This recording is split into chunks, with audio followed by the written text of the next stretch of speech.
Kelihatan ya? Kelihatan, Pak. Kelihatan, Pak. Oke, kemarin soalnya 8 ini. Mungkin nanti model-model soal UAS saya kurang tahu ya. Apakah seperti ini atau agak lebih rumit, tapi secara garis besar mungkin gambarannya seperti ini. Jadi nanti kalian bisa mengerjakan dengan teknik-teknik yang kemarin sudah dilakukan. Nah, kalau saya akan bahas satu-satu ya, biar kita lebih paham lagi. Walaupun kemarin ya tuh hasil samplingnya beberapa sudah benar jawabannya. Oke, untuk nomor 1 ini terlalu simpel kayaknya, nggak perlu dibahas ya. Intinya nomor 1 itu kita memerlukan data apa nih? Kan data sumbernya itu dari sheet invoice ya. Sheet invoice kemudian kita kasih, karena soalnya total DO, berarti kan di sini harus menambahkan kolom total DO. Ya, total DO nanti total DO, maka tinggal di lookup saja kan. Tinggal di lookup ke rincian DO. Nah, di sini nanti kita ambil dari kolom I. Kan langsung saja berarti lookup dari nomor delivery order, kemudian di rincian DO ke kolom 8. Oke. Hasilnya. Nanti tinggal diselisihkan ya. Nomor 1 kayaknya simpel. Ada yang mau ditanyakan untuk nomor 1?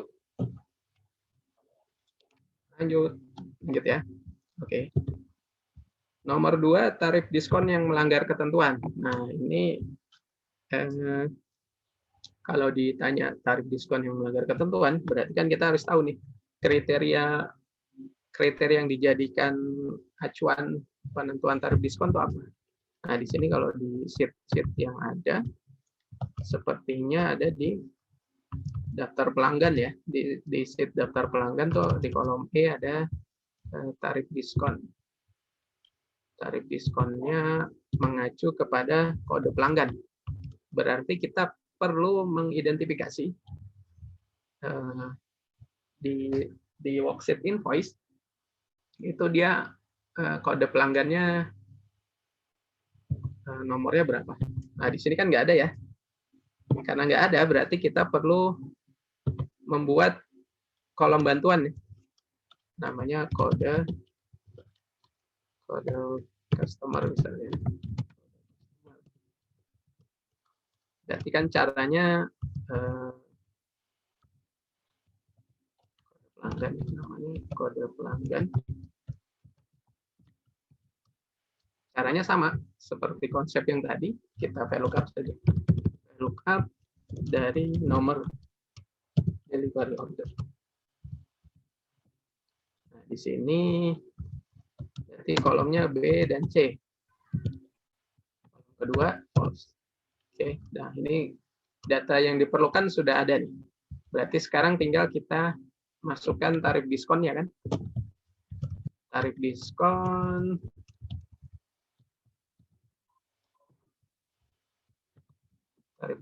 mengacu kepada kode pelanggan. Berarti kita tinggal VLOOKUP ke tarif pelanggan. Ke daftar pelanggan. Di sini ngacu ke kode pelanggan, kemudian daftar pelanggan.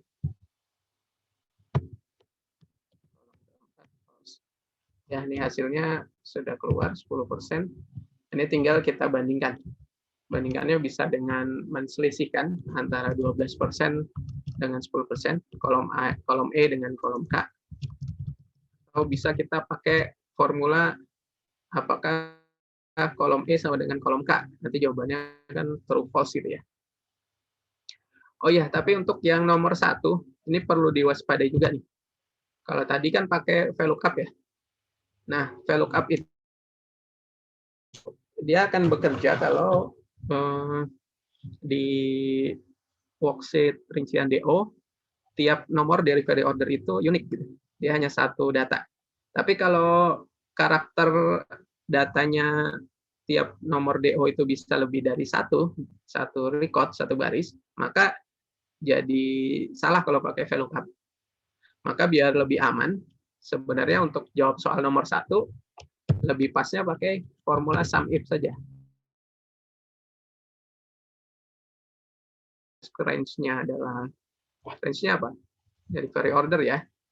Range-nya adalah kolom B, kemudian kriterianya ada di C2, dan nilainya adalah kolom I. Oke, tinggal di enter seperti ini. Ini hasilnya sama karena nomor DO di worksheet rincian DO dia unik, tidak ada yang duplikat. Cuman nanti kalau di UAS misal soalnya ada duplikasi gitu, tentu dengan VLOOKUP hasilnya sama. Makanya kalau untuk membandingkan jumlah di suatu table, lebih baik pakai rumus SUMIF saja. Oke. Oke, untuk nomor 1, 2 ada pertanyaan? Kalau tidak, lanjut ke 3. Ini masih soal-soal mudah lagi. Jadi di invoice kita tinggal blok ya, kolom B dengan kemudian kita formatting, highlight cell rows, pilih duplicate value. Maka nanti yang duplikat pasti warnanya, ini defaultnya dikasih warna pink. Nah, ini sudah menandakan duplikat.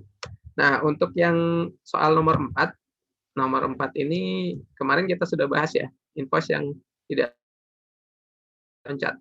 Maka, nah kemarin kita bahas tipe nomor referensi, nomor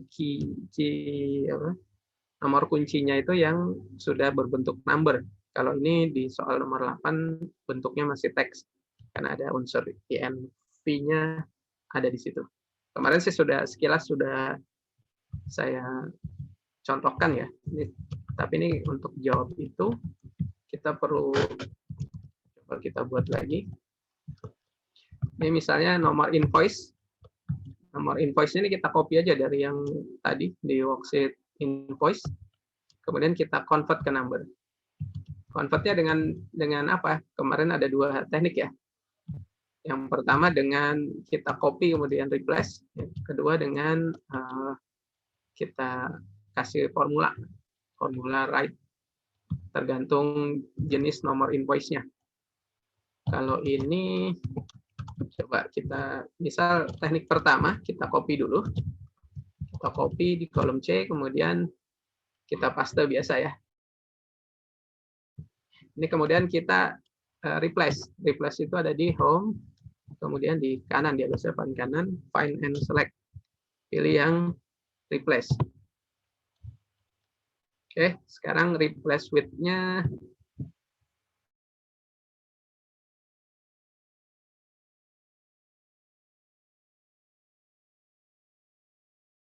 INV strip. Angkanya ada setelah karakter INV strip. Maka kita find what-nya adalah INV strip, gitu ya. Kita blank. Jadi di tabel di box-nya replace kita kosongkan saja. Ini kemudian kita bukan find all, replace all. Salah. Ini kita replace all. Jangan lupa di blok ya. Kolom C-nya di blok. Jadi yang di replace hanya dari kolom C. Kolom B nggak usah. Nah, sekarang ini sudah jadi angka. Itu cara paling mudah. Cara yang agak intelek sedikit dengan formulanya kita ambil, ini angkanya ada di 3 karakter paling kanan. Berarti kita ambil right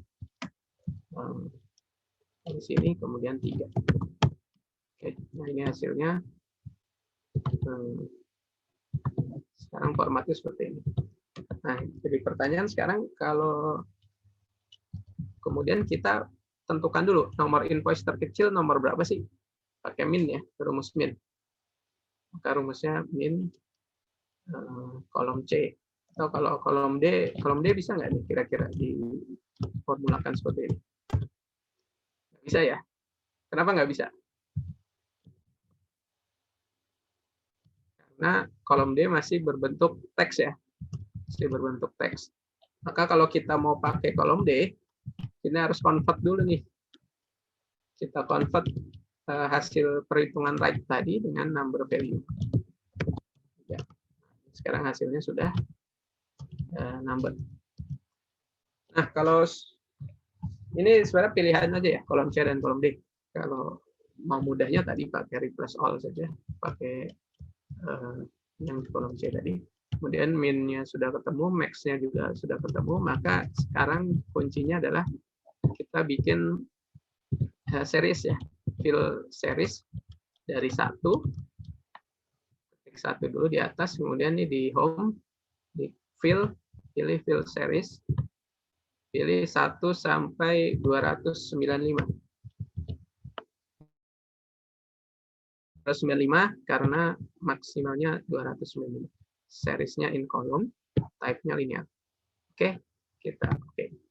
Nah, sekarang sudah ada urutan seharusnya 1 sampai 295. Oke, nomor invoice. Nah, sekarang ini kan formatnya masih seperti ini ya. Ada yang langsung nggak perlu pakai tahap J, langsung urutan di-convert ke head urutan langsung di-conif dengan kolom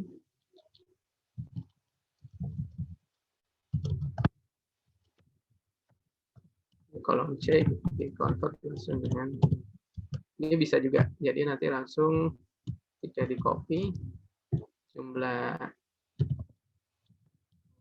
urutan yang tidak ada nilainya atau 0, itulah yang lompat gitu ya.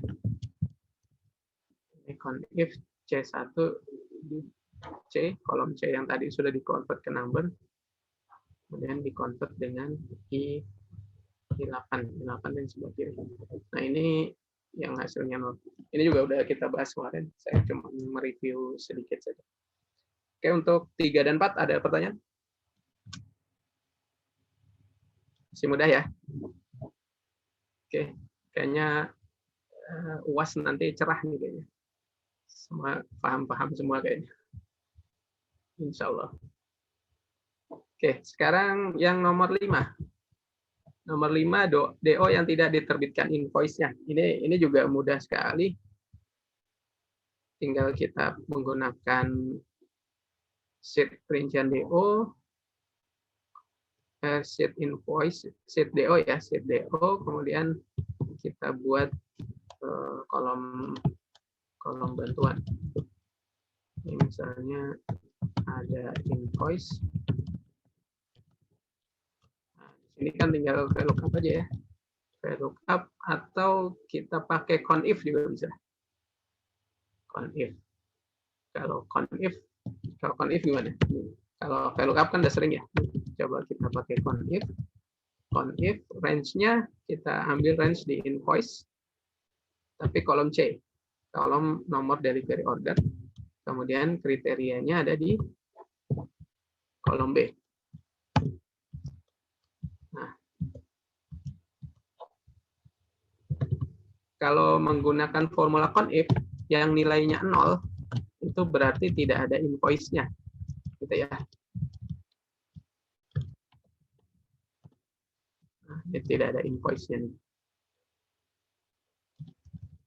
Dan kita malah jadi tahu nih, kalau dengan formula conif, kita jadi tahu ternyata ada beberapa nomor DO yang invoice-nya terbit lebih dari sekali. Nah, ini nomor DO 2329 terbit 3 kali malah. Mungkin nggak itu ya? Nah, ini bisa memancing pertanyaan auditor nih. Jadi dengan nomor DO yang lebih dari sekali, kira-kira kok bisa gitu? Jangan-jangan ini penjualan fiktif nih. Ya. Nah, ini ternyata ada 3 kali input. Tapi ternyata inputnya sama nih, tanggalnya sama, nomor invoice-nya sama, kemudian nomor encodernya sama. Berarti ini mungkin cuman dia tidak sengaja menginput gitu. Tapi kalau ternyata ini di jurnal 3 kali, nah itu bisa jadi indikasi adanya salah catat. Oke ya, ini untuk soal nomor 5. Ada pertanyaan? Pak, boleh diituin ke formulanya nggak Pak? Disorot ke formulanya. Formulanya? Ya. Oke. Ini. Ya Pak, terima kasih Pak. Oke dulu. Sebentar, saya gedein dulu. Udah, kelihatan ya? Kelihatan. Terima kasih Pak. Yuk. Oke, nomor 5 bisa pakai conif, bisa pakai VLOOKUP tadi. Nomor 6. Nah, nomor 6 ini tadi memang membingungkan ya. Penjualan yang cut off-nya salah. Ya, awalnya saya kira karena ini transaksinya 2006, kalau ada invoice yang 2007 itu kita keluarkan. Soalnya bisa juga konsep cut off seperti itu. Tapi ternyata yang dimaksud di sini adalah ketika tanggal invoice itu selisih berada di tahun yang berbeda dengan tanggal DO. Gitu. Dan kemarin beberapa jawaban kalian sudah menjawab seperti itu, gitu. Atau mungkin berarti sudah paham, atau sudah pernah dibahas mungkin ya soal ini. Jadi semua sudah pernah mencoba. Jadi kalau pertanyaannya seperti itu, maka kita butuh data tanggal DO, ya, tanggal DO di nomor invoice. Nah, ini di sini misalnya saya tambahkan tanggal DO ya, kolom bantuan di sini, tanggal DO.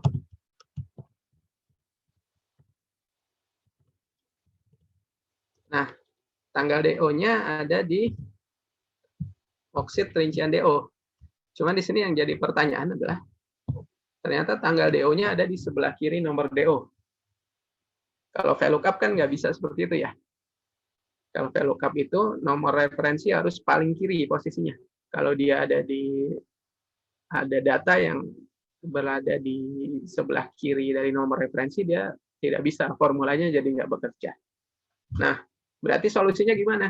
Ada dua solusi nih yang mungkin. Yang pertama, kita copy saja tanggal DO-nya. Kita copy tanggal DO-nya ke misalnya taruh di paling kanan gitu. Nah, ini tanggal DO-nya sudah saya copy. Otomatis kan bisa ya, VLOOKUP-nya langsung kita sorot dari kolom B sampai kolom K. Itu cara sederhananya. Kita langsung VLOOKUP dari C, kemudian rincian DO, kolom B sampai kolom K. Kolom K ini kolom yang kita copy dari kolom A. Ini kolom ke berapa tadi? 9.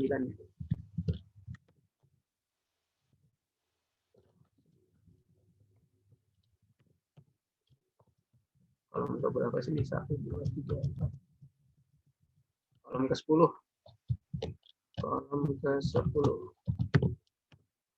Ya. Nah, ini hasilnya kok kayak nilai. Nah, ini dulu kita udah bahas ya. Ini format number-nya kita ganti menjadi date, jadi tanggal. Oh, ini nggak enak dilihatnya gitu. Kenapa nggak enak? Karena yang tanggalnya invoice bentuknya seperti ini.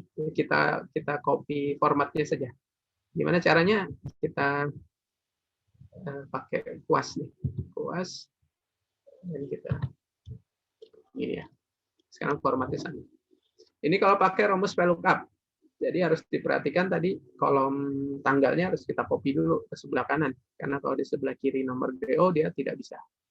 Atau pakai cara kedua dengan formula indeks sama match. Beberapa kemarin saya lihat sudah bisa menjawab dengan indeks match. Nah, indeks match ini konsepnya seperti ini. Pertama kita masukkan formula match. Match ini berarti nanti dicocokkan nih nilai dari query order C2 itu dia ada di urutan baris keberapa di range yang mau kita lihat. Nah, ini range yang mau kita lihat nih ada di kolom B ya, sama-sama nomor DO. Kita tutup. Nah, kok hasilnya tanggal? Ini masih dead, jadi kita ganti general. Nah, hasilnya ini 15. Maksud hasil 15 ini, dia berarti nomor 2323, nomor DO ini, nomor DO ini, itu ada di baris ke-15, di barisan nomor DO. Benar ya? Kita lihat saja di row-nya, benar ya? 2323, baris ke-15. Nah, tapi ini belum selesai. Kita harus tambahkan formula indeks. Indeks array-nya array yang mana? Array-nya dari rincian DO tapi tanggal DO. Tanggal DO. Terus kita kasih titik koma baru tutup kurung. Nah, ini maksudnya indeks adalah kita akan mengambil sel data di sel ke baris ke hasil perhitungan rumus match tadi. Kalau kita pakai formula ini berarti kita akan mengambil data di sel ke-15, baris ke-15 dari data ini, dari data rincian DO. Dan ini kalau di enter maka hasilnya 8705. Nah, ini tadi kita balikan ke format number. Sama ya hasilnya. Ini ada dua metode ya. Dua metode kalau mau ngambil tanggal bisa pakai VLOOKUP, tadi kita kopikan, atau pakai index match. Bebas saja. Nah, memang index match lebih apa ya? Dia lebih ilmiah, lebih intelek gitu ya. Dia tidak merubah-rubah seed sumber. Rincian DO-nya kita nggak perlu ubah, kita cukup pakai index match. Tapi memang formulanya lebih panjang. Tapi kalau kita sudah pahami ya dia lebih mudah juga. Nah, tapi pertanyaan nomor 5, nomor 6 ya. Nomor 6 itu bukan berhenti di sini. Pertanyaan nomor 6 adalah apakah cut-off-nya sudah benar? Maka cut-off-nya tadi kan, apakah tahunnya tanggal invoice sama dengan tahunnya tanggal DO? Maka ini di sini kita tinggal inikan saja formula year kolom A2 sama dengan year hasil kolom D atau kolom E, sama saja. Nah, ini yang false, berarti itulah jawaban yang cut off-nya tidak pas. Ada 27 data. Jadi ini tahunnya beda nih. Ini saya hapus dulu di satu ya. Saya hide. Nah, membandingkan antara kolom E dan kolom A. 1 Januari 2006, 1 Desember 2005. Maka ini cut off-nya salah ya. Oke, ada pertanyaan untuk nomor 6?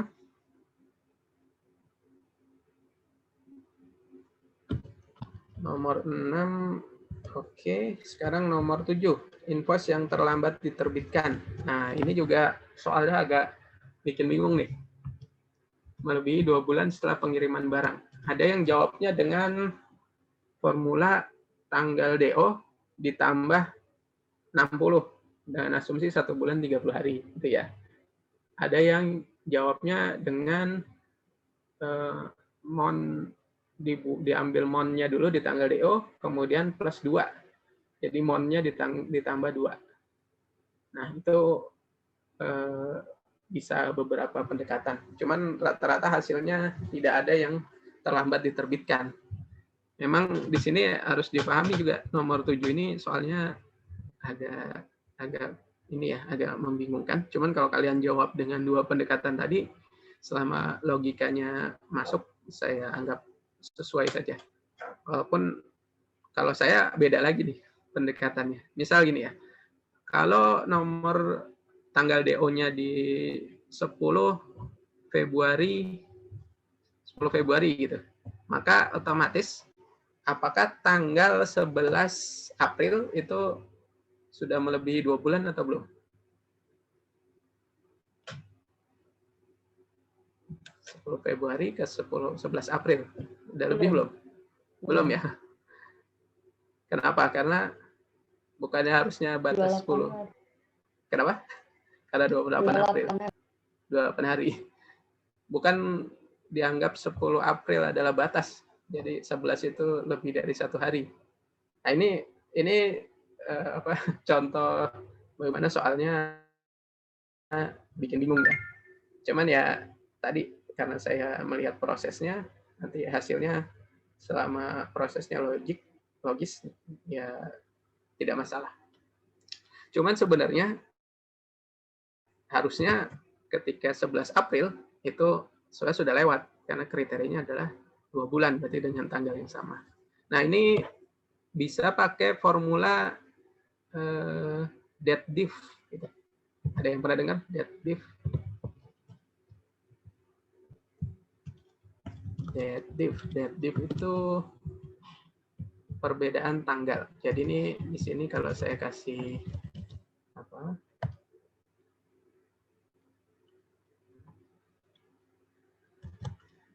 kriteria selisih bulan DO dengan invoice ya. Nah, ini kemarin dengan cara kalian juga nggak masalah, langsung dikurangkan, kemudian atau pakai monnya dibikin mon dulu, baru dikurangkan juga nggak masalah. Ini ada sebenarnya di Excel ada formula yang namanya det diff. Nah, ini kalau kita ketik det, nggak ada di sini det diff gitu. Karena dia Excel memang tidak memunculkan ini di formulanya. Karena ini ada beberapa yang masih kadang salah hitung gitu. Makanya Excel tidak menyajikan. Tapi kalau di websitenya Microsoft, dia ada penjelasan tentang formula ini. Nah, det diff ini itu akan menghitung perbedaan 2 tanggal. Nah, di sini kalau dalam soal ini kita berarti akan menghitung selisih antara tanggal DO titik koma dengan tanggal invoice. Nah, ini yang harus dipastikan. Yang pertama ini adalah tanggal yang paling awal. Jadi logikanya kan tanggal DO sama tanggal invoice duluan tanggal DO, maka tanggal DO-nya disebutkan di awal. Nah, nanti setelah selesai, ya sekarang kita bisa milih nih. Mau bikin Y, misal Y ini berarti selisih dalam tahun. Jadi dia nanti jawabannya selisihnya berapa tahun nih. Nah, ini coba ya. Saya coba. Saya enter. Oh, ini formatnya dibikin number dulu. Jawabannya 0. Kenapa? Karena ini nggak ada selisih setahun ya. Selisihnya hanya dalam hitungan bulan. Nah, di sini kalau saya isi bulan, maka di sini akan muncul, wah ternyata 0. Kenapa 0? Karena belum ada sebulan juga ya. 19 Desember ke 2 Januari kan belum ada 1 bulan. Di sini kalau saya ganti D itu hari, oh ternyata dia selisih bulan selisihnya 14 hari. Nah, di sini karena tadi kriterianya ada 2 bulan setelah tanggal DO, maka ini kita isi bulan saja. M ya. Nah, ini kalau di copy, nah ini akan kelihatan nih. Yang 1 itu berarti selisih sebulan. Benar nggak? 2 Desember ke 4 Januari. Ya, benar ya, 1 bulan. Nah, ini kita sorot yang masuk kriteria 2 bulan tadi. Kita filter 2 bulan. Nah, ternyata ada 3 nih yang selisihnya 2 bulan. Cuman nih perlu dilihat 2 bulan persis apa 2 bulan lebih. Nah, maka di sini kita lihat 3 Januari ke 3 Maret ini selisihnya belum ada sehari ya. Berarti 2 bulan persis gitu ya. Nah, gimana caranya kalau mau lihat formulanya? Berarti selisih lebih hari. Nah, ini yang selisih bulannya 2 bulan, ini saya kasih kolom bantuan. Pakai formula yang sama, det diff tanggal awalnya, tanggal akhirnya, kemudian kasih kode, sekarang kasih kode MD. MD ini berarti selisih jumlah harinya dengan mengecualikan bulannya gitu. Jadi misalnya kalau M tadi sejumlah bulan yang terselisihkan, kalau MD ini nanti misal dia selisih 40 hari misalnya. Tapi kalau dengan MD hasilnya selisihnya hanya 10 hari. Kenapa? Karena bulannya diabaikan. Jadi cuma dilihat tanggalnya saja. Nah, ini maka di sini hasilnya 0. Berarti ini 2 bulan persis. Nah, ini ada 2 bulan lebih sehari. Benar nggak nih yang baris kedua? 6 Februari, tanggal DO diterbitkan tanggal 7 April invoice-nya. Berarti 2 bulan lebih sehari ya. Jadi sebenarnya ada jawabannya di baris ke-66. Nah, itu sedikit untuk soal nomor 7. Jadi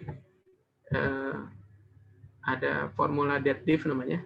Itu bisa digunakan untuk menghitung selisih 2 tanggal. Oke, sampai di sini ada pertanyaan?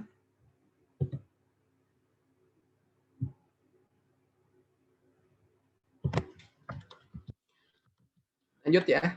Yang terakhir, yang paling banyak ditanyakan. Di kelas 11 juga tadi, ketika saya tanyakan yang agak sulit, nomor berapa? Nomor 8 kali. Jadi, nomor 8 memang agak rumit ya. Penjualan yang melanggar kuota. Ini kalau kita cari kriterianya, kriteria kuota penjualan itu ada di daftar pelanggan ya. Di sheet daftar pelanggan, di kolom D, itu ada kuota penjualan per bulan.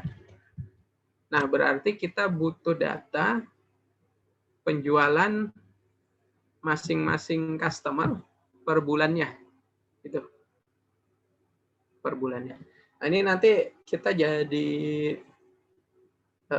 agak bingung juga nih. Yang dimaksud kuota penjualan per bulan ini based on DO, based on delivery order, atau based on invoice gitu ya. Kan bingung lagi tuh. Apakah penjualannya berdasarkan tanggal invoice atau berdasarkan tanggal delivery order? Logikanya sih tanggal customer order ya. Ketika si customer merequest penjualan, pembelian, maka itu sudah tanggal yang lebih pas. Tapi ini di sini nggak ada tanggal customer order. Adanya delivery order dan invoice. Delivery order kan kita yang buat ya, kita yang buat sebelum mengirim. Nah, ini kita asumsikan misal tanggalnya mengacu pada tanggal invoice, maka sekarang kita perlu data nih. Data yang kita perlukan adalah kode pelanggan dan nama bulan gitu ya, nama bulan. Ini di beberapa jawaban kalian saya lihat menggunakan formula sum if. Pakai dibuat time series gitu ya, dibuat matrix, kolomnya dibuat bulan, kemudian nama kolomnya dibuat bulan gitu ke kanan, dan nanti di row-nya masing-masing nomor kode pelanggan. Bisa saja, cuman nanti mungkin agak rumit ya proses perhitungannya. Nah, sebenarnya ada fitur Excel yang jauh lebih mudah ketimbang pakai sum if tadi untuk keperluan ini. Langsung saja pakai pivot table. Itu jauh lebih singkat lagi. Kan mungkin karena kemarin evaluasi UTS juga saya lihat nilai untuk soal-soal pivot table sepertinya masih cukup rendah ya. Berarti mungkin kalian perlu merefresh lagi nih materi pivot table-nya. Dan sekarang saya mengusulkan untuk soal 8 ini memang yang cara paling efisiennya adalah dengan menggunakan pivot table. Nah, caranya gimana? Dari tabel invoice, dari invoice ini kita buat dulu.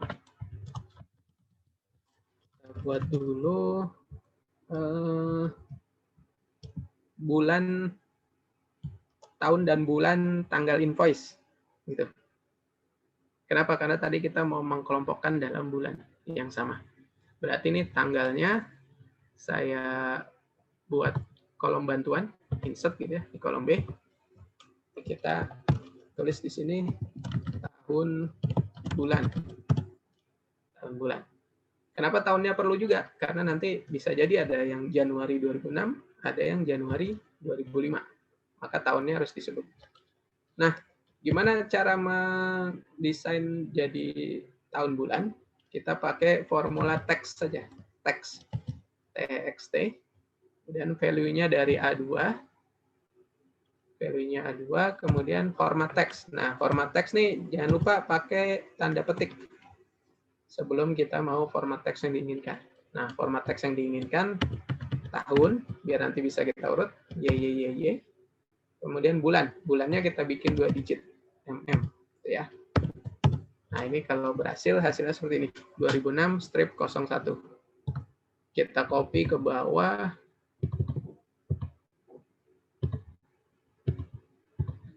Ya, formulanya seperti itu. Kita copy ke bawah. Nah, di sini kita cari, di sini belum ada customer nomor pelanggan ya. Nomor pelanggan belum ada, jadi di sini kita kasih kolom bantuan lagi nih. Insert kode pelanggan gitu.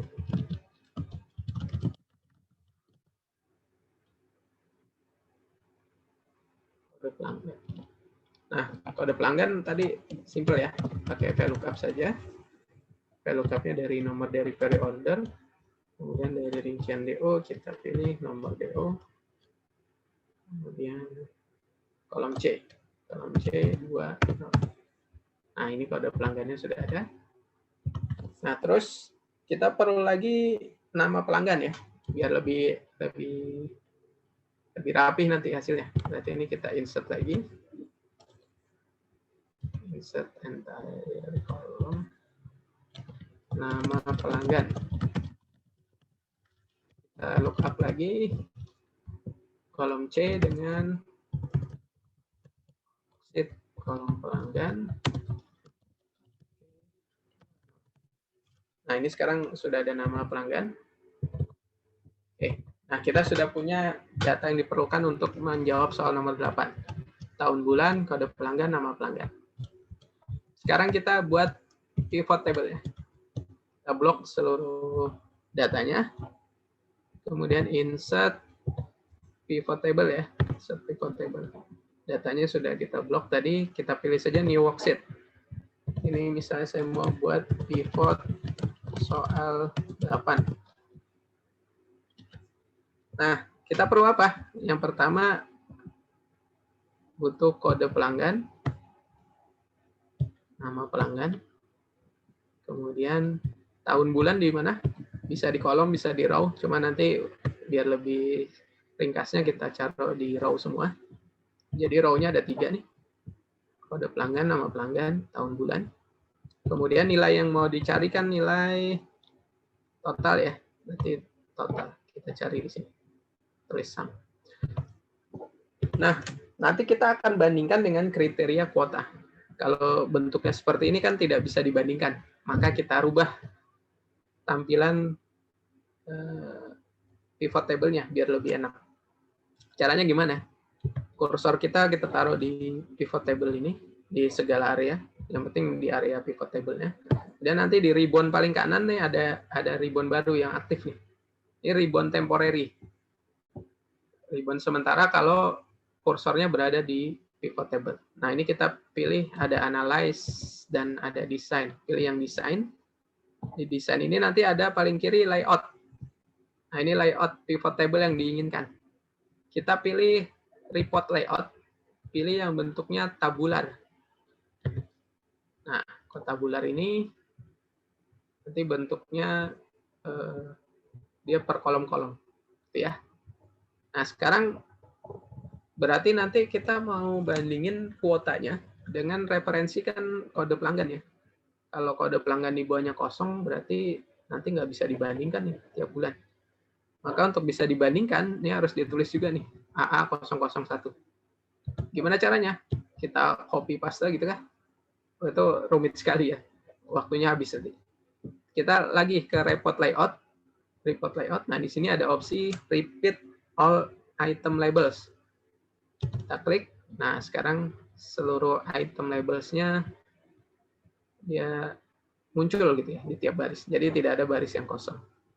Nah, sekarang sepertinya kita juga nggak perlu subtotal dan total nih gitu.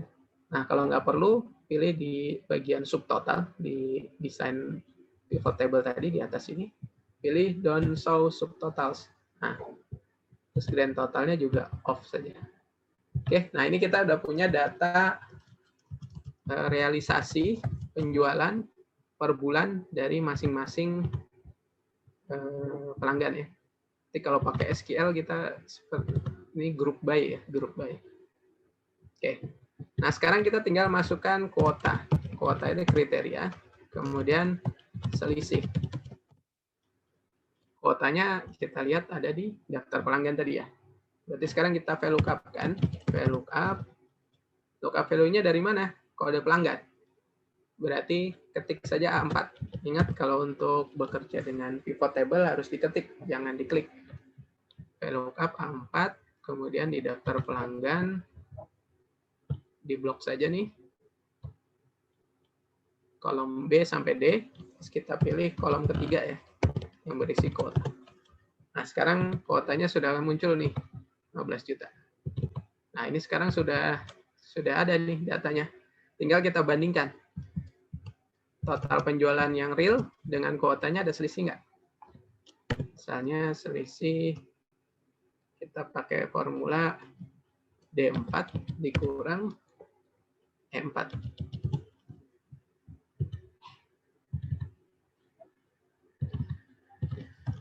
Nah, nanti kalau sudah kita copy semua, kita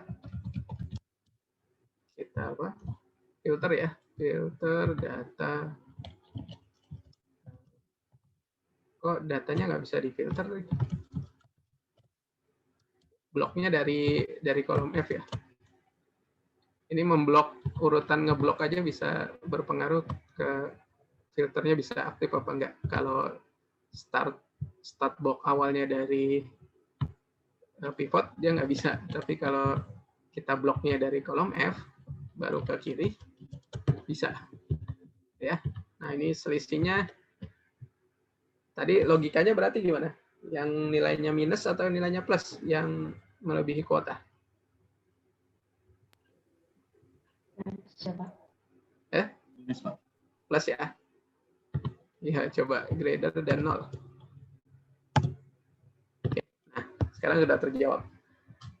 Jadi ada 3 pelanggan yang transaksi di bulan Agustus, bulan Mei, dan bulan Juninya melebihi kuota gitu ya. Ini untuk menjawab soal nomor 8. Jadi simpel kan? Dengan pivot table kita bisa kerja dengan lebih efisien. Ketimbang tadi kalau sum if nanti perlu menyiapkan banyak langkah gitu untuk menggunakan sum. Oke, sampai sini ada pertanyaan?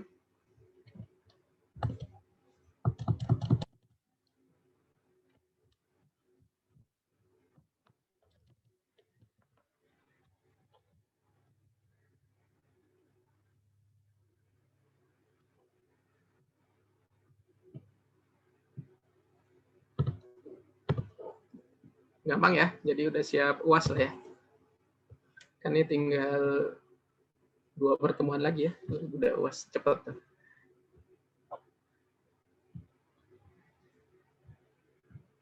Oke, kalau nggak ada pertanyaan, kita lanjut ke sesi masih bahas tentang siklus pendapatan. Jadi ada file baru yang dikirimin sama ini hasil oleh-oleh pertemuan rapat dosen. Jadi saya share ke chat ya. Saya share ke chat Zoom.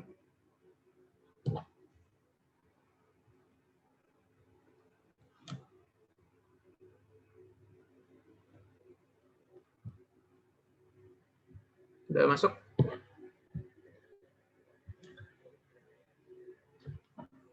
Udah ya, udah terkirim ya? Sudah, Pak. Oke. Tapi sebelumnya kita dokumentasikan dulu kuliah kita. Jadi videonya dinyalakan dulu.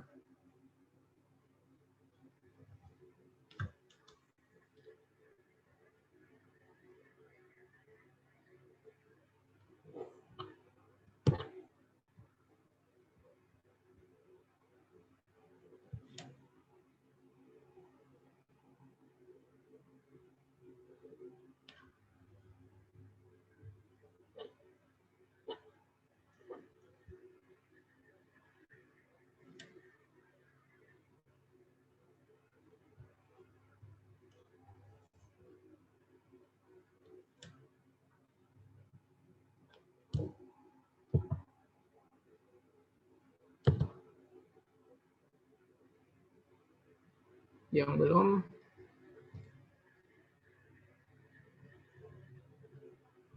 Lutfiah, dinyalakan dulu videonya. Saya 2 device Bapak. Oh, Saya 2. udah nyala. Oh iya. Oke. Ke pesertanya kok 3 nih, ada yang ilegal, banyak yang 2 ya. Vira juga 2 nih. Iva juga 2. Ayo Nanda, dinyalakan dulu. Rizky juga. Ini Rizky nggak pernah aktif nih kayaknya, saya lihat. Ikut kuliah apa enggak ya?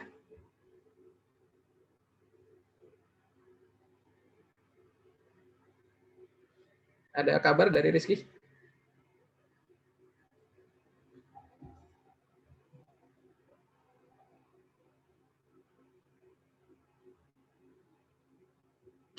Rizky?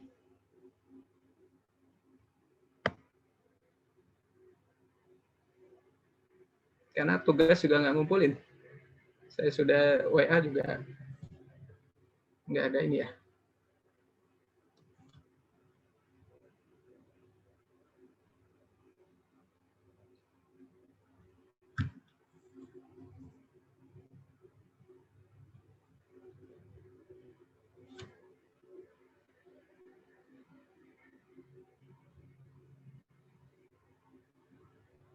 Ya, nggak ada Rizky berarti ya. Saya anggap nggak hadir aja ya. Oke, kita screenshot 1, 2, 3. Oke, terima kasih.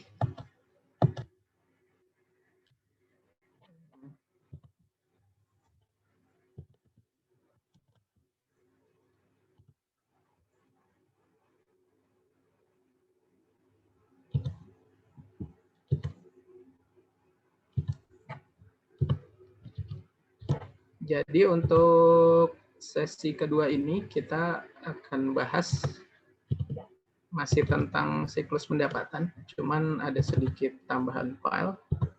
Jadi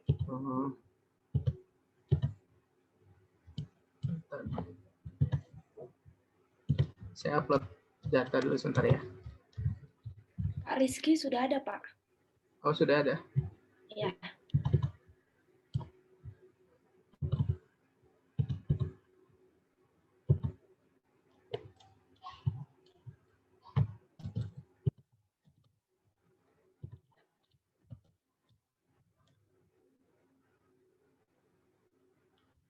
Rizky dari mana? Mohon maaf Pak, ketiduran tadi Pak. Iya. Berarti selama ini tidur terus ya? Karena kalau saya kasih tugas quiz, nggak pernah ngumpulin. Ya kebanyakan sih Pak.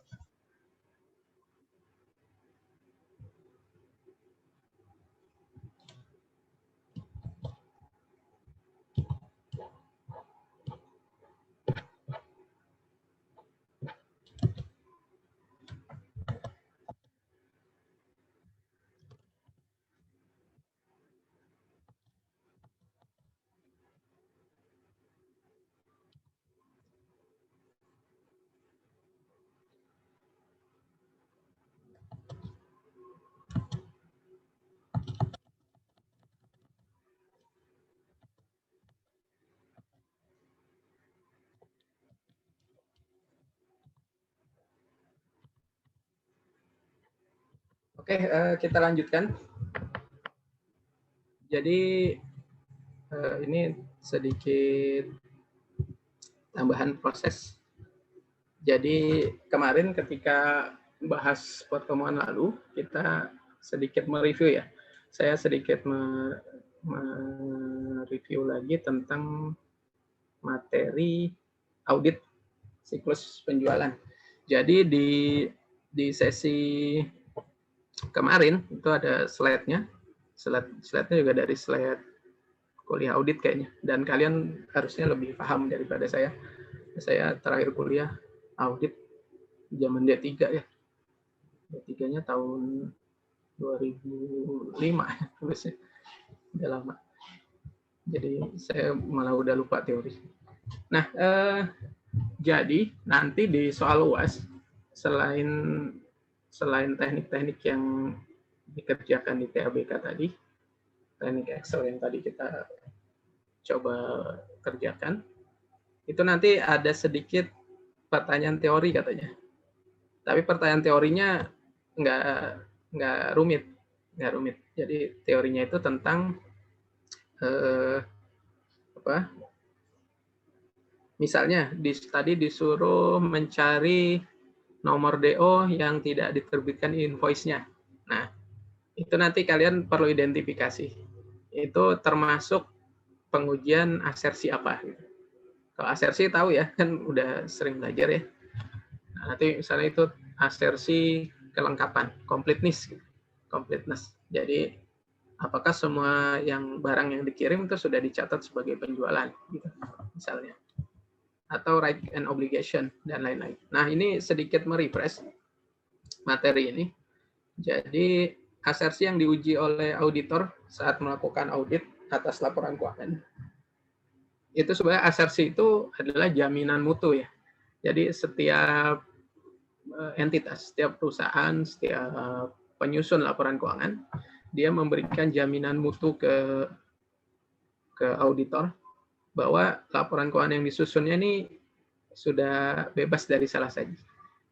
Sudah memenuhi asersi-asersi. Nah, asersinya apa? Ada beberapa asersi ya. Nah, untuk di siklus ini ada setidaknya 9 asersi. Yang pertama tentang validitas datanya. Jadi asersinya pertama tentang kevalidan laporan keuangan. Nah, di sini nanti misal kalau kita lihat adakah kode pelanggan yang kita menguji, misalnya kode pelanggan yang ternyata tidak ada di tabel referensi data pelanggan. Nah, itu kalau tidak ada berarti datanya tidak valid. Itu sebenarnya untuk menguji asersi valid. Kemudian asersi kelengkapan. Nah, asersi kelengkapan tadi kita menguji apakah nomor DO sudah diterbitkan seluruh invoice-nya. Karena bisa jadi nanti ada yang pengiriman barang yang tidak diterbitkan invoice-nya. Karena apa? Karena misalnya dia lupa menerbitkan invoice atau kesengajaan, ya macam-macam gitu. Nah, kalau invoice nggak diterbitkan, nanti efeknya ke laporan keuangan gimana? Apakah jadi tidak dicatat penjualannya atau gimana? Nah, itu asersi kelengkapannya kita uji namanya. Kemudian akurasi. Asersi akurat. Asersi akurat itu laporan keuangan disusun akurat dengan berarti perhitungan matematisnya akurat. Nanti misal kalau diminta di soal suruh menghitung apakah total penjualannya sudah dihitung dengan formula yang benar. Misal dengan dikurang diskon ditambah PPN gitu ya. Nah, itu sudah untuk menguji akurasi. Kemudian keterjadian. Keterjadian ini asersi untuk menguji transaksi belanja atau pendapatan gitu ya. Terjadian. Jadi keterjadian ini benar-benar terjadi apa enggak? Nah, kalau di pendapatan itu nanti kaitannya asersi keterjadian ketika ada nomor invoice yang diterbitkan, tapi sebenarnya nggak ada nomor DO-nya. Ada nomor invoice tapi nggak ada nomor DO. Kok bisa gitu? Nomor invoice ada tapi nomor DO nggak ada. Berarti seolah-olah nih si perusahaan meninggikan nilai penjualan gitu ya. Kan malah jadi merugikan ya. Jadi misal perusahaan bilang penjualannya tinggi, tapi sebenarnya nggak ada penjualan. Berarti kan kasnya jadi tekor gitu. Atau piutangnya jadi piutang tidak tertagih. Kan malah merugikan perusahaan. Tapi sebenarnya modus ini sering juga terjadi gitu, dengan tujuan meningkatkan bonus bagi karyawan. Jadi di akhir periode, misalnya di bulan Desember, dibuatlah invoice fiktif. Invoice-nya tinggi gitu, tapi ternyata sebenarnya tidak ada penjualan gitu. Nah, nanti efeknya kasnya jadi tekor, Pak. Enggak, ternyata nanti di awal Januari, dia buat transaksi seolah-olah ada retur. Ada retur barang gitu. Nah, kalau ada retur barang kan berarti penjualannya dibatalkan gitu ya. Jadi nggak jadi tekor nih gitu. Tapi nanti di akhir Desember itu dianggap seolah-olah laporan keuangannya kan sudah bagus nih, sudah ada penjualan. Pun tadi penjualan fiktif. Nah, nanti di Januari normal lagi nilainya. Nah, itu untuk mengecek keterjadian atau occurrence atas suatu transaksi. Gitu. Jadi nanti kalau disuruh ngecek nomor invoice, ada nomor DO-nya, nah, atau ada pengiriman barangnya, nah itu terkait occurrence. Kemudian yang kelima, eksistensi ini keberadaan ya. Itu asersi, sebenarnya asersinya mirip-mirip dengan occurrence. Cuman untuk eksistensi ini terkait dengan aset. Jadi misalnya apakah persediaan yang dilaporkan di akhir tahun dia benar ada fisiknya apa enggak. Nah, itu untuk menguji eksistensi. Atau misal utang yang disajikan perusahaan benaran ada hutangnya enggak. Ya. Dan kalau cut off tadi contohnya misal ya tadi contoh invoice dan DO tadi bisa juga. Jadi invoice-nya dibuat selisih tahun gitu ya, selisih periode akuntansi, itu kayak soal yang tadi. Dan hak kewajiban konsepnya sama dengan eksisten, jadi transaksi atau aset memang miliki perusahaan. Jadi ini misalnya untuk menguji apakah ada pengiriman barang ke kantor cabang yang dianggap sebagai penjualan gitu misalnya.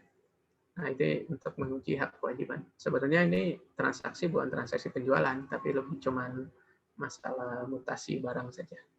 Dan klasifikasi itu nanti misal apakah ada penjualan jenis produk yang salah gitu. Pengklasifikasiannya salah misalnya.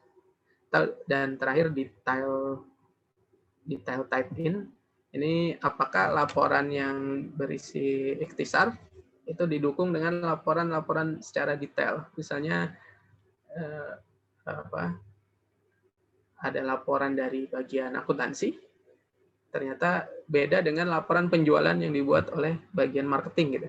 Nah, itu berarti tidak memenuhi aspek detail tadi. Oke, sampai di sini untuk asersi seperti itu. Nah, ini sedikit gambaran siklusnya. Jadi kita sudah bahas juga. Jadi awalnya itu ketika seorang customer memesan barang, buatlah customer order gitu ya. Nah, customer order ini nanti akan dicocokkan dengan inventory, database inventory. Apakah yang dipesan ini stoknya ada apa enggak? Kalau enggak ada berarti kan otomatis ditolak, di-reject gitu. Kalau kita sering belanja di Topet ya, di Topet atau di Shopee gitu, itu kan kalau barangnya kosong nggak bisa kita klik beli gitu ya, karena otomatis by system ditolak. Nah, ini hubungan antara customer order dengan inventory. Kemudian customer order ini nanti akan dianalisis oleh bagian penjualan misalnya. Dia apakah bisa disetujui penjualan kreditnya. Maka di sini perlu data customer database. Kemudian perlu juga database kinerja penjualan. Jadi kalau yang sering macet, utangnya sering macet, atau kuota utangnya sudah melebihi kuota, dia otomatis di-reject. Nah, proses yang pertama ini dan proses kedua itu nanti terekam di database dalam bentuk table customer order master gitu. Nah, nanti ini di sini ada customer ID, terus customer order date, sales order gitu ya, customer. Kemudian salesman-nya siapa, terus ada credit approval. Nah, ini nanti kalau pengujian asersi, kita akan lihat apakah ada yang credit approval-nya false atau ditolak, tapi tetap dikirim barangnya. Gitu. Nah, ini perlu diuji nih. Kalau yang true, Kalau yang true berarti sudah aman, tapi kalau yang false yang harus diuji. Nah, ini pengujian eksistensi. Ini contoh-contoh proses bisnisnya ya. Kemudian nanti kalau sudah di ACC, maka diterbitkan perintah delivery order. Nah, delivery order ini nanti terekam dalam database delivery order. Ada tanggalnya, ada referensi customer order ID, kemudian customer ID, dan tanggal pengirimannya. Ada harga juga di sini. Nah, nanti ini bisa dibandingkan nih delivery order dengan catatan di persediaan. Persediaannya ada yang berkurang nggak di tanggal yang sama dari tanggal pengiriman barang. Nah, ini bisa jadi pembanding, data-data pembanding untuk tadi menguji asersi yang ada. Jadi nanti kalau konsepnya seperti itu, dari transaksi penjualan atau transaksi penerimaan ini, itu ternyata banyak proses-proses yang saling berhubungan atau subsistem gitu ya. Jadi nanti kalau sudah dikirim barangnya, misal dibuatlah tagihan, sales invoice. Nah, ini misal berapa lama sih antara selisih pengiriman barang dengan sales invoice? Apakah dikirimnya dalam waktu yang jauh? Gitu. Kalau di soal latihan 8 tadi, kriterianya 2 bulan ya, kok jauh sekali gitu. Jadi tanggal delivery order sama tanggal invoice selisih 2 bulan, itu kayaknya terlalu jauh ya, nggak masuk akal gitu. Padahal biasanya invoice itu ya terbit bahkan mungkin sebelum barang dikirim kalau konsepnya bukan penjualan kredit. Kalau di e-commerce kan gitu ya, kita suruh transfer dulu. Atau kalau mau COD, COD itu juga barangnya ya harus dibayar gitu ketika barangnya datang. Nah, nanti invoice ini tadi buat nguji apakah benar terjadi sales penjualan yang benar, bukan fiktif, jika dibandingkan antara invoice dengan tanggal delivery order. Nah, kemudian penerimaan uang setelah invoice-nya diterbitkan, masuk ke semua ke dalam journal entry. Nah, journal entry inilah nanti berdampak ke pelaporan keuangan dan perhitungan bonus. Nah, perhitungan bonus inilah nanti yang jadi area mungkin memunculkan niat berbuat fraud dari salesman misalnya yang bekerja sama dengan bagian akuntansi. Nah, itu sedikit refreshing tentang materi siklus penjualan. Kalian coba aja nih dari file Excel-nya. Silakan dicari kejanggalannya gitu dengan asersi-asersi yang ada. Coba diuji, karena jangan-jangan gitu ya, jangan-jangan file ini nanti bentuk file UAS-nya seperti ini, jangan-jangan, saya juga nggak tahu. Tapi kalian mungkin bisa menyiapkan. Tapi di file ini nggak ada soalnya, jadi kalian coba logikakan saja kira-kira apa yang aneh dari data buat latihan di rumah. Oke, ada pertanyaan sampai di sini?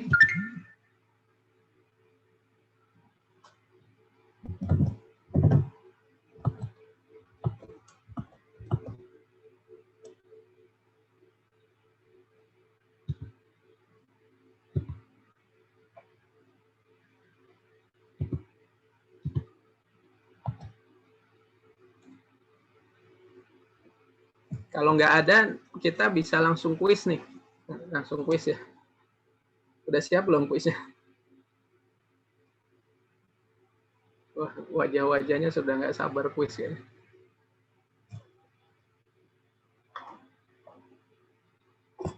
Jadi kuisnya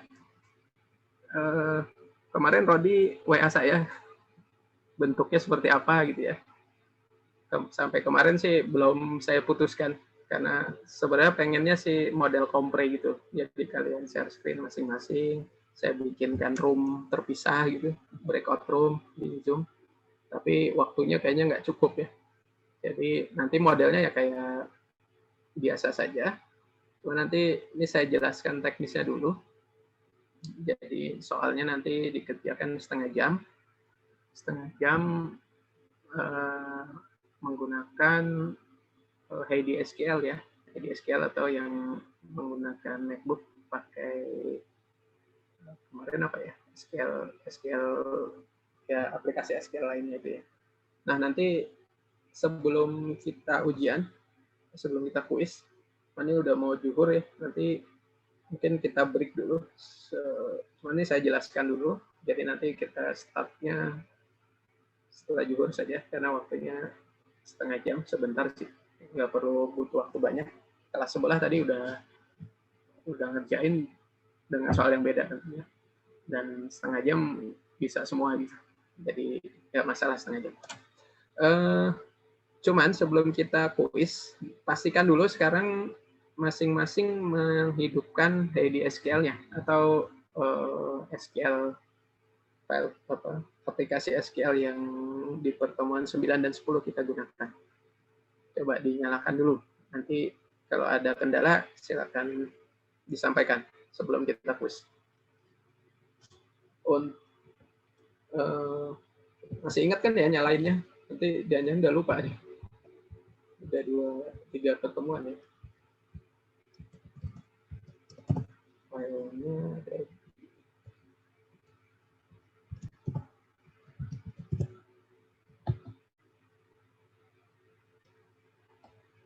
Oke, saya coba ingatkan lagi ya teknisnya. Jadi pertama nyalakan MySQL-nya, portable MySQL ya. Start-nya diklik, kalau sudah jalan kan sudah. Oke. Nah ini juga kalian harus ingat-ingat ya langkahnya nanti, karena UAS-nya juga ada pertanyaan tentang SQL. Jadi sebelum ujian dimulai, dipastikan dulu SQL-nya bisa jalan. Karena kalau nggak dicoba nanti pas waktu ujiannya belum bisa, nanti malah habisin waktu. Nah, setelah SQL-nya di start tadi, sekarang kita ke HDSQL. Kita buka ya HDSQL.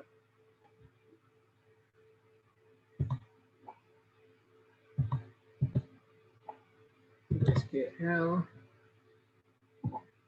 Ini masih sama seperti yang lama. Kalau masih kesimpan ya, tinggal open. Nah, sekarang sudah terbuka.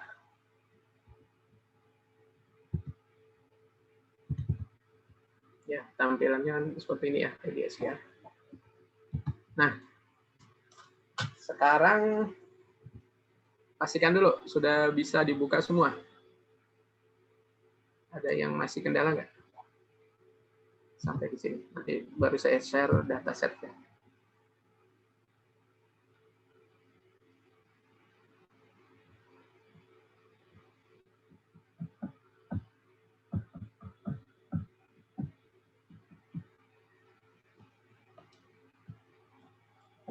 Syukur jam berapa ya?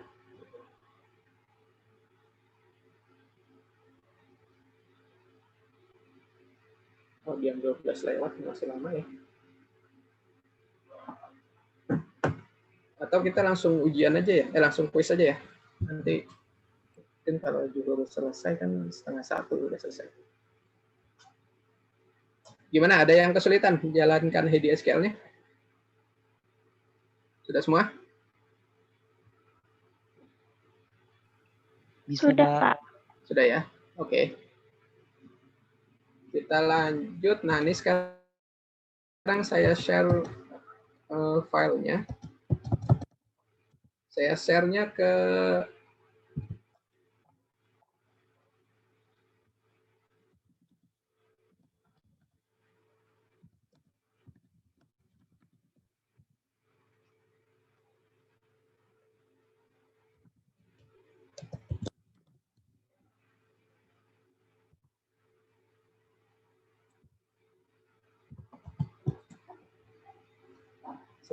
grup aja ya, ke WA ya.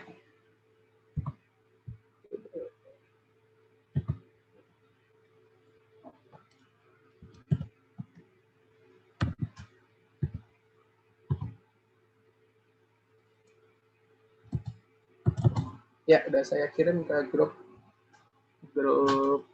TABK 618. Udah terkirim belum? Sudah, Pak. Nah, itu datanya di download saja. Jadi data itu nanti yang akan digunakan untuk quiz SQL-nya. Nah, sekarang yang sudah download, coba diimport datanya. Diimport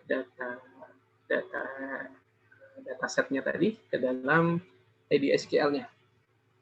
Nah, ini coba masing-masing mengimport dulu. Nanti kalau ada kendala baru sampaikan. Masih ingat kan ya caranya? Nanti UAS modelnya gini juga, ada dataset, kalian import ke dalam ID SQL.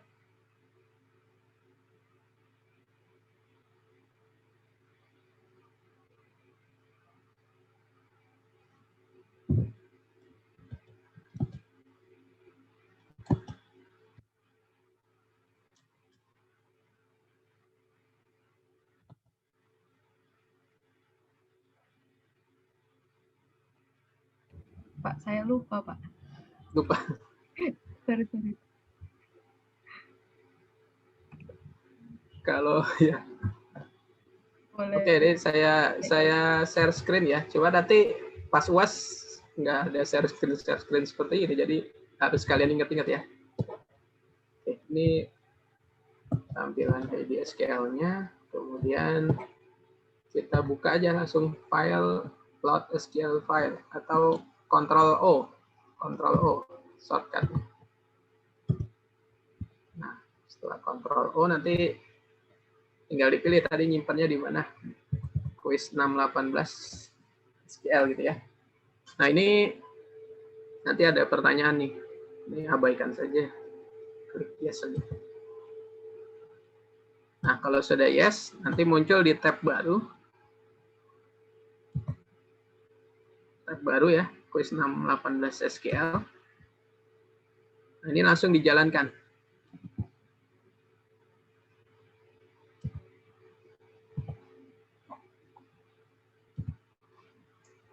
Dijalankannya dengan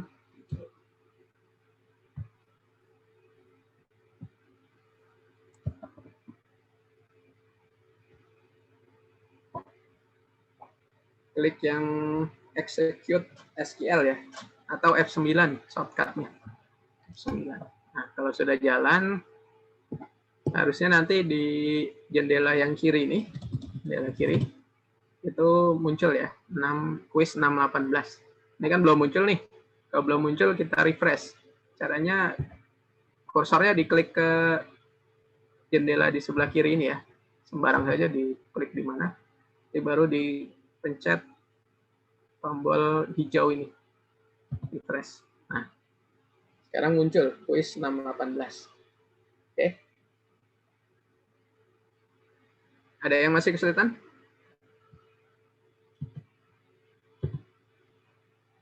Nanti isi datanya 5 table. Saya di ininya udah termuncul, Pak, di hanya di quiz 618 yang sebelah kiri kanannya ini, Pak. Tapi kok di sebelah kiri ya belum? Coba di share screen. Bentar ya, Pak.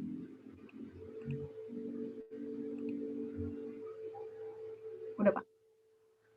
Belum udah ya? Ya. Ini, udah ada. Sudah di execute belum? Coba di ini. Kursornya taruh di apa itu? Berkas. Query jendela query-nya. Bawah. Ya, tuh klik. Nah, sekarang di execute. Yang lambang biru, play biru di atas. Klik. Ini ya, Pak. Ya, itu.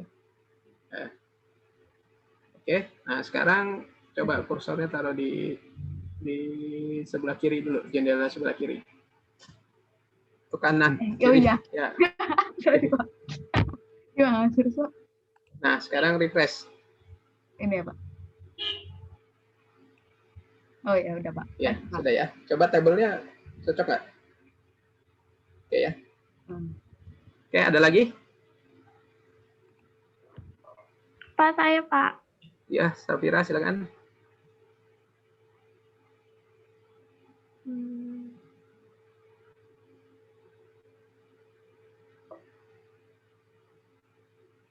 Udah ada di sininya. Sudah ada. Nah, coba di-execute. Pencet F9 atau play yang biru. Ini apa? Permintaan Anda masih ada 2 peringatan. Oke saja coba. Kok ada ini? Oke, terus sekarang taruh kursornya di sebelah kiri, ya, di refresh. Di refresh. Oh iya. Nah, tabelnya cocok ya? Oh iya. Ini ya, Pak. Oke, sip. Masih, Pak. Ada lagi yang masih belum? Kita mulainya bareng-bareng nih. Karena nanti 5 pengumpul pertama dapat bonus 10% nilainya. 10%. Terus kalau udah dapat 100, bonusnya gimana? Nah, itu nanti bisa membantu nilai UAS dan nilai kumulatifnya ya. Karena ternyata nilai kuis dan nilai aktivitas di kelas itu jauh lebih besar ketimbang nilai UAS sama nilai UTS secara proporsinya. Jadi jangan main-main di kelas. Kalau ada tugas ya dikumpulkan, karena itu buat kebaikan kalian juga.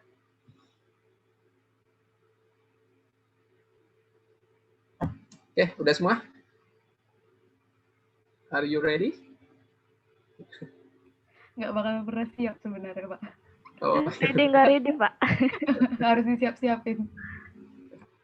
Ya, jadi anggap ini UAS ya, UAS mini. Jadi kalau ada kiamat sugro, ini UAS sugro gitu. Jadi kalian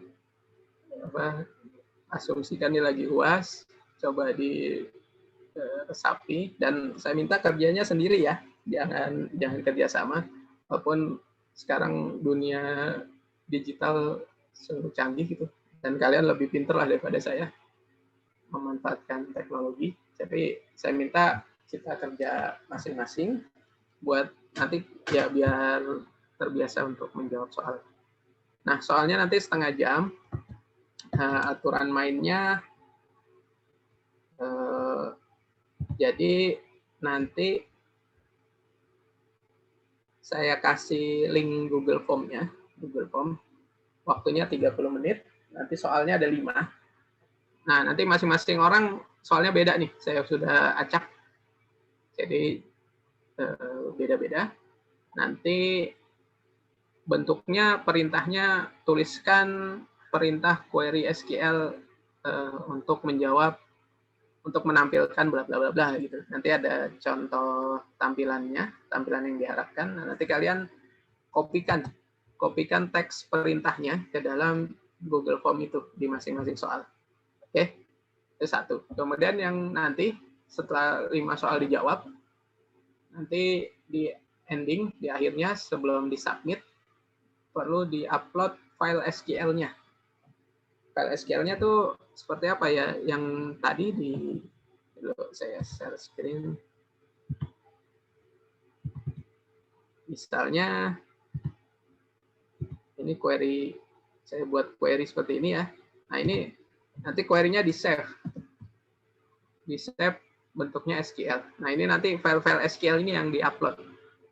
Nah, untuk yang pengguna Windows kan bisa satu file SQL bisa dibikin 5 perintah ya. Bisa dibikin untuk menjawab beberapa perintah. Ini kayak misal dikasih titik koma. Nah, ini kalau dijalankan, dia from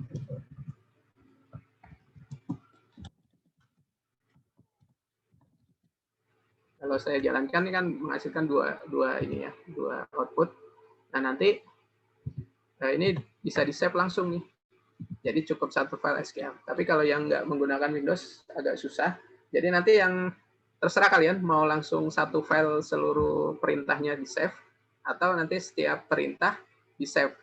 Nah, nanti setiap perintah di-save itu nanti kalau misal ada 4 soal perintah ya atau 5, nanti kalian kompres ke dalam zip atau RAR, baru itu yang diupload ke Google Form. Oke ya, seperti itu. Kemudian, nah ini tadi 5 pengumpul tercepat itu dapat bonus 10%.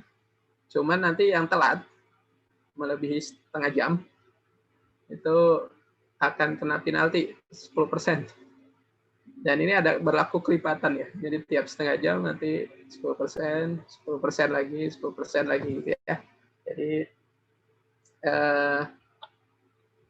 mohon dilihat waktunya karena ini buat ngelatih kedisiplinan kalian juga untuk manajemen waktu. Oke. Nah, saya share dulu soalnya ini di grup juga.